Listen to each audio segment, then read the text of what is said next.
There are many inconsistencies in the different physical theories, ancient and especially modern.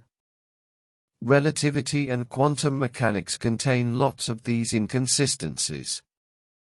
But no, the greatest inconsistency in physics is perhaps in classical physics, and this topic is the one relative to the situation of orbital ones, as can be electrons. Simple and logical sentence. If the atoms directly attract the electrons from great distances, it is incongruous and unacceptable that these flee in terror when approaching the nucleus and hide in the orbits. Unless it is in these orbits where positive charges are created and they reside.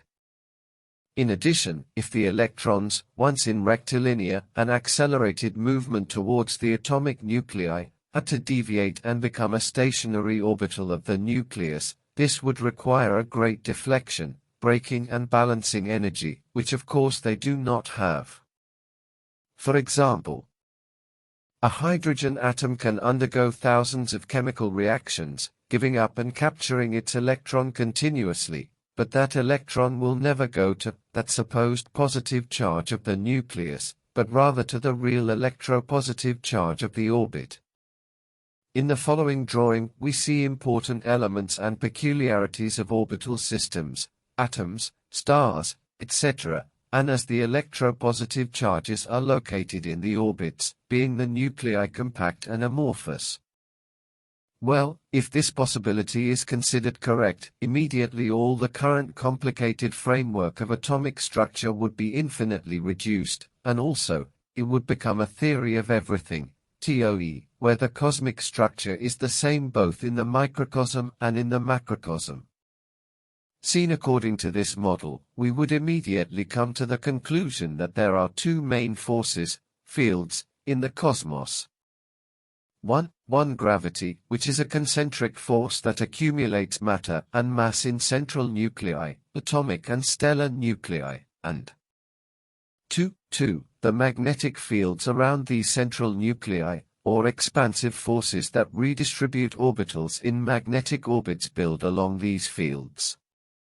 Actually, and according to my model, it is the same force that when going directed concentrically to the nucleus, it compresses and condenses matter, and when it passes through these nuclei it becomes an expansive force that creates orbits and positive charges, which attract electrons, and planets, neutrinos, moons, etc.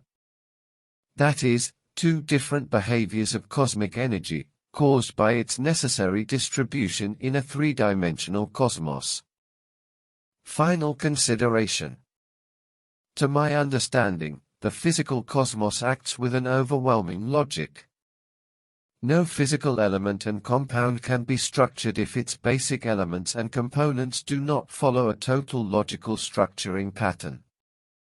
And this, among other reasons, to the fact that the cosmos is explainable, measurable, and built according to mathematical rules, which are totally strict and concrete.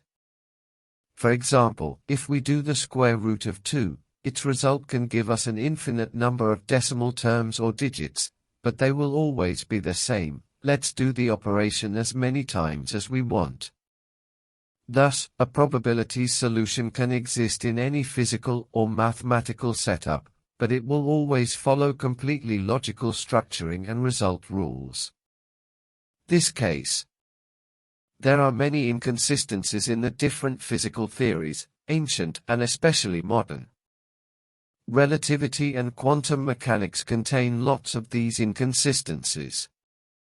But no, the greatest inconsistency in physics is perhaps in classical physics, and it is this inconsistency that we have just reviewed. The one of considering that the positive charges of the atoms are situate where the electrons refuse to go, nuclei, but not where the electrons do go and situate themselves, in the magnetic orbits of the nuclear periphery. Logically, this current belief must be incorrect.